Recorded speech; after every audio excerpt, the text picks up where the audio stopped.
Today we're going to take you into Burma. A deadly cyclone devastated the Gulf area south of Rangoon, and one of our young Bible school students from that area went back in the day after his graduation. Our missionary stuffed his pockets full of money to go back and help the people that had no other hope. Let's look at the life of John Albert.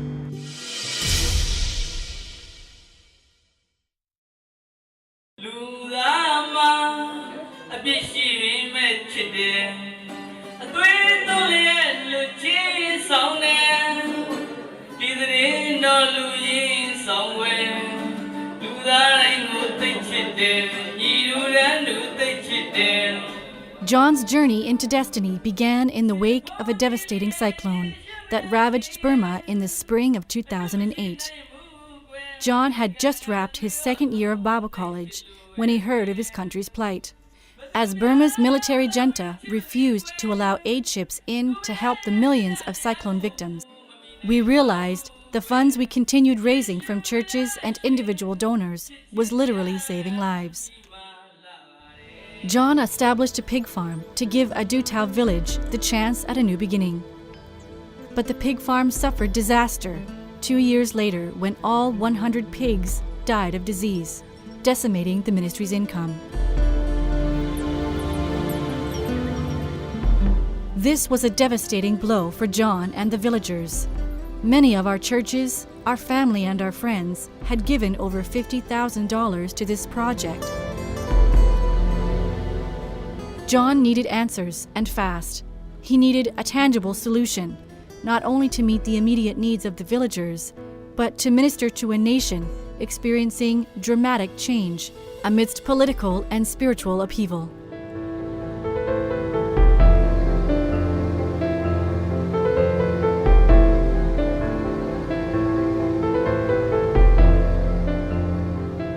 Burma, also known as Myanmar, has been under the tight control of a military junta for over 50 years. Its economy crippled by sanctions imposed by the European Union and other Western powers for widespread human rights violations by the isolationist government. In 2010, prominent human rights activist Aung San Suu Kyi was released after decades of house arrest. An event that spearheaded unexpected governmental reforms, the installation of a democratic government, and the military junta's relinquishing of some of its control over the country.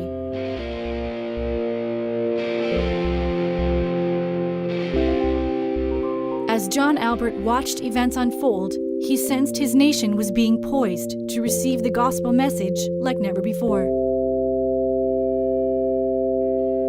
As he brought his pig farm back into working order, he realized he needed to shift his ministry base to a more central and influential location than the Adutau village, located deep in the countryside. So we do the pig farm, and then actually it's a kind of son of prophets, and we support to the villages and the village. And then finally, after 2 years, at 2010, so we realized our vision reach out the gospel to Burmese people. So we focus to reach out the gospel to the many people. So we started to plan a church in the city Yangon. Because of the military's tight restriction over public gatherings, John and his team struggled in the big city to gather more than 50 believers. But signs of the military junta's waning power began to show. Coke arrived in Burma for the first time. New trade talks developed between Burma and several Western nations, which would open the country to new investment and ideals. John and his team continued interceding feverishly for God to open doors for the gospel. At first, we faced a very difficult situations. I don't have the youth group, I don't have a music band, I don't have young Timothy's, but you know, I have been praying for 2 years. After 2 years, God answered my prayers, and many the music players came to me in order to involve the ministries and at the church. And then many singers came to me in order to involve the church matters, and many the middle class people, and then the rich people, and then become our member. After 2 years, it can fit 100 church members. Actually, we had 400 church members because, shortly after our country changed the military regimes to the democracy way, God opened the door and we can dare to share the gospel everywhere, and then we can gather the people and make a big conference and a salvation camp. The newly formed church would continue struggling for the next 2 years. But John pressed on in faithfulness to the vision God had given him for a church planting organization that would send teams from this very church into the far reaches of Burma. In 2012, the government changed its policy on public gatherings, and John and his team launched salvation camps in locations around the city.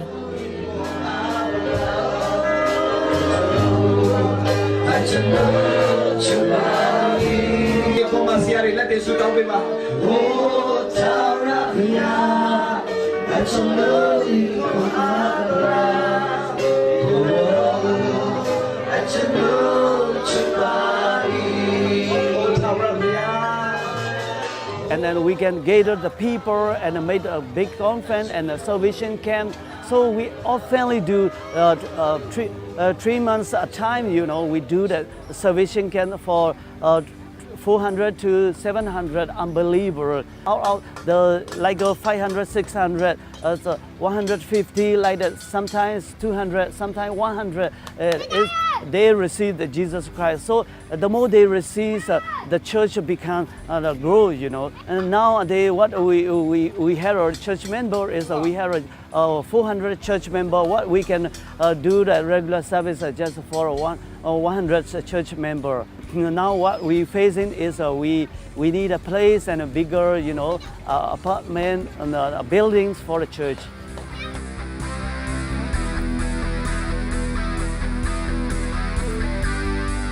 John and his wife Malasoy have a vision to equip ministry teams and release them to plant new churches across Burma. As the country continues to adjust to a new political and economic atmosphere, John and Malasoy and their ministry team will continue their aggressive campaign to spread the gospel across Burma.